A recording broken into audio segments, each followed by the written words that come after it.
Сәлеметсіздер ме, құрметті оқушылар? Өткен сабақтарда біз қиық пирамида және оның элементтерімен таныстық.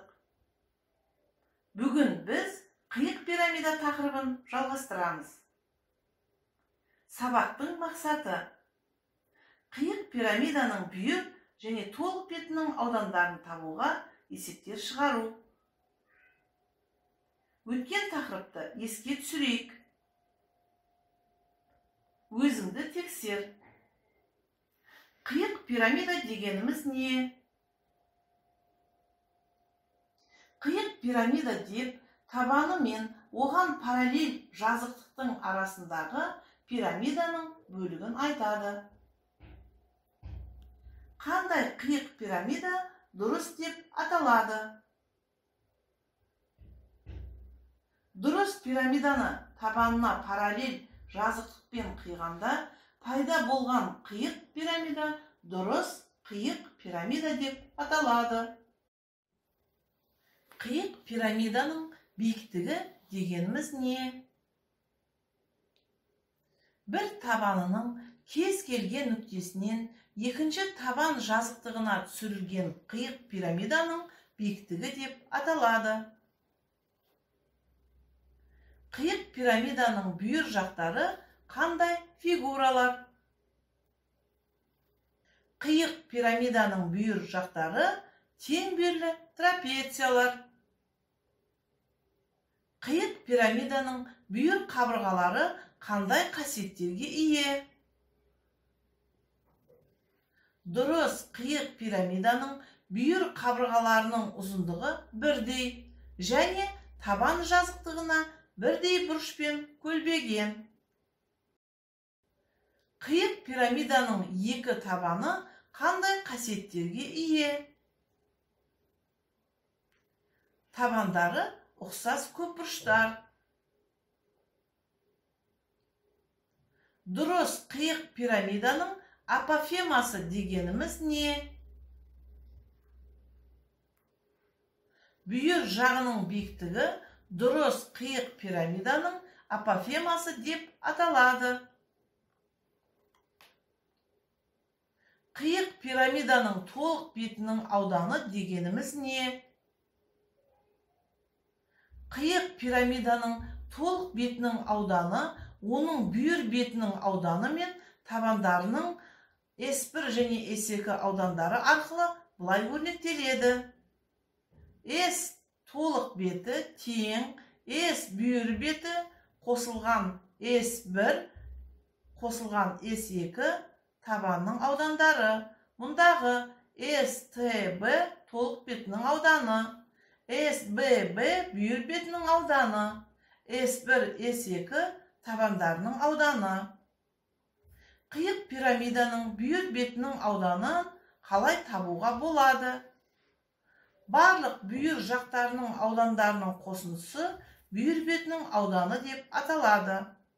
Дұрыс қиық пирамиданың бүйір бетінің ауданы оның табандары периметрлерінің қосындысының жартысын апофемаға көбейткенге тең.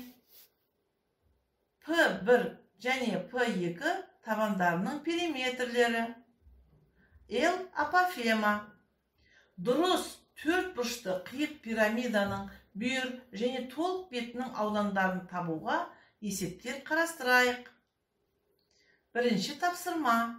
Дұрыс төрт бұрышты қиық пирамида табандарының қабырғалары 5 см және 3 см-ге, ал апофемасы 2 см-ге тең. Қиық пирамиданың бүйір және толық бетінің аудандарын табыңдар. Берілгені A, B, C, D, A1, B1, C1, D1 дұрыс қиық пирамида. K, K1 апофема. K, K1 тең 2 см. CD тең 5 см. C1, D1 тең 3 см. Табу керек S бүйір бетінің және S толық бетінің ауданын. Шешуі. O1 биіктігі. O A, B, C, D шаршысына үштей сызылған шеңбердің центрі. O1, A1, V1, C1, D1 шаршысына үштей сызылған шеңбердің центрі.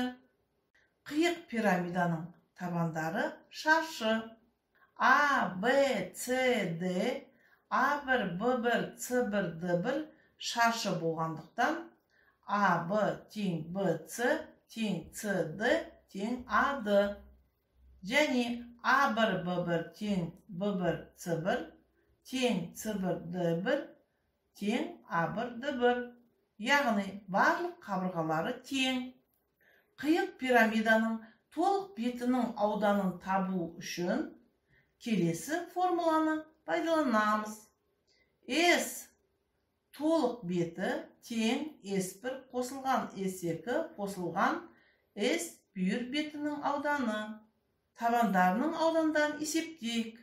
C1 тең CD-ның квадраты тең 5-тің квадраты тең 25 см квадрат. S2 тең C1 D1-дің квадраты тең 3-тің квадраты тең 9 см квадрат. Сол сияқты көп бұрыштың бүйір бетінің аудандарының қосындысы ретінде бүйір бетінің ауданын табуға болады.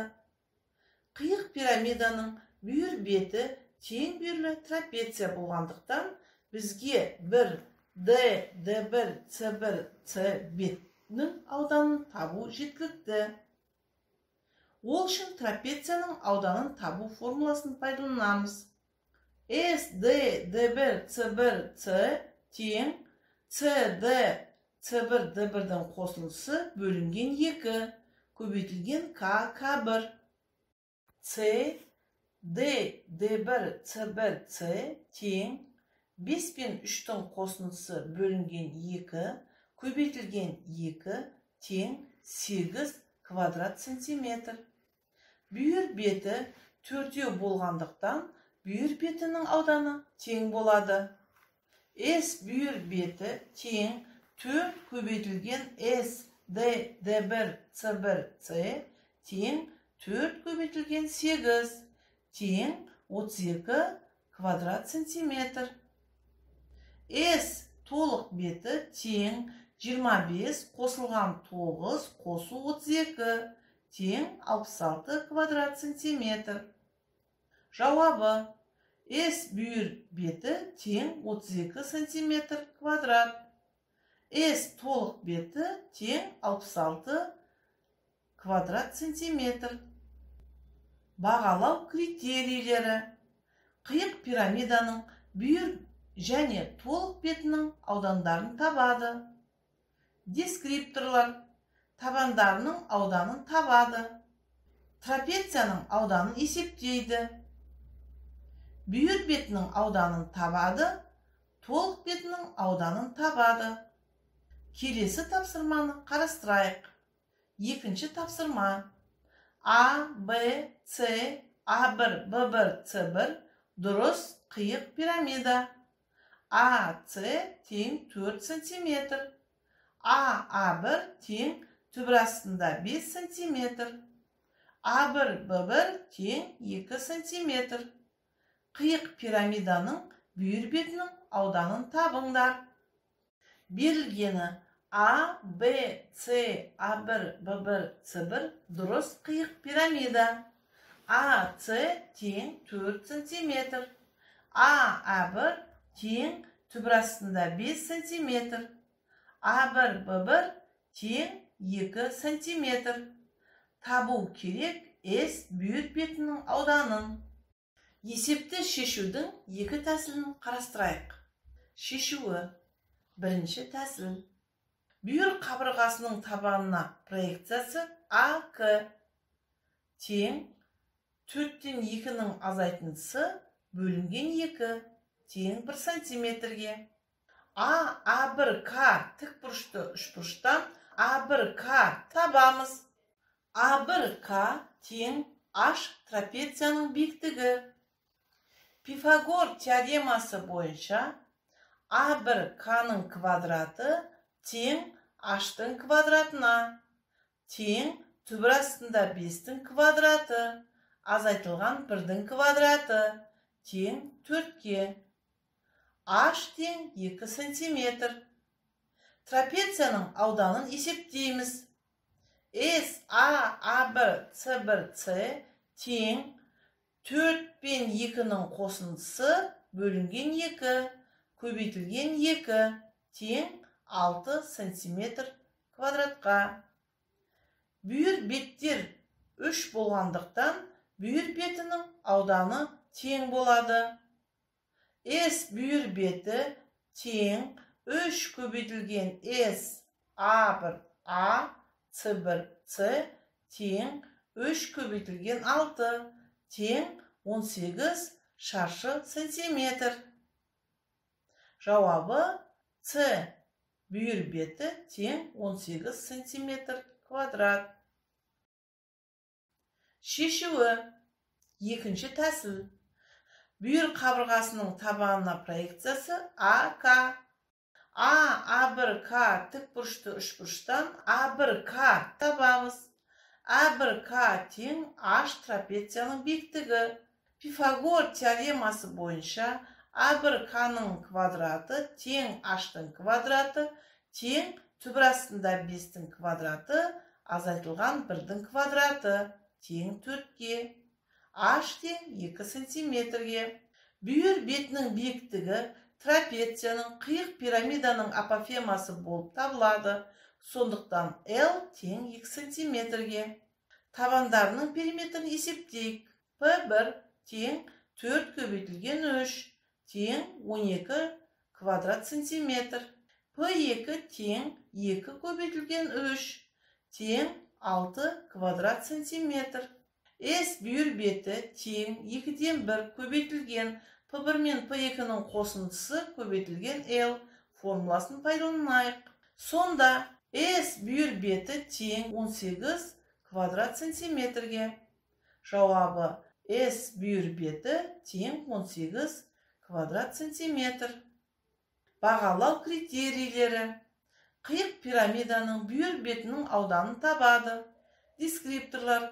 Бүйір қабырғасының табанына проекциясын табады. Пифагор теоремасын пайдаланып, биіктікті есептейді. Табандарының периметрін табады. Қиық пирамиданың бүйір бетінің ауданын есептейді. Үй жұмысы. Дұрыс, үшбұрышты қиық пирамида табандарының қабырғалары 6 см және 4 см. Пирамиданың апофемасын және толық бетінің ауданын табыңдар. Бағалау критерийі. Қиық пирамиданың толық бетінің ауданын табады. Дескрипторлар сызба салады, апофеманы салады, Пифагор теоремасын пайдаланып, апофеманы есептейді. Қиық пирамиданың толық бетінің ауданын есептейді. Бүгін біз сабақта қиық пирамиданың анықтамасын, оның элементтерін қайталадық. Қиық пирамиданың бүйір және толық бетінің аудандарын табуға есептер шығардық. Назарларыңызға рахмет. Сау болыңыздар.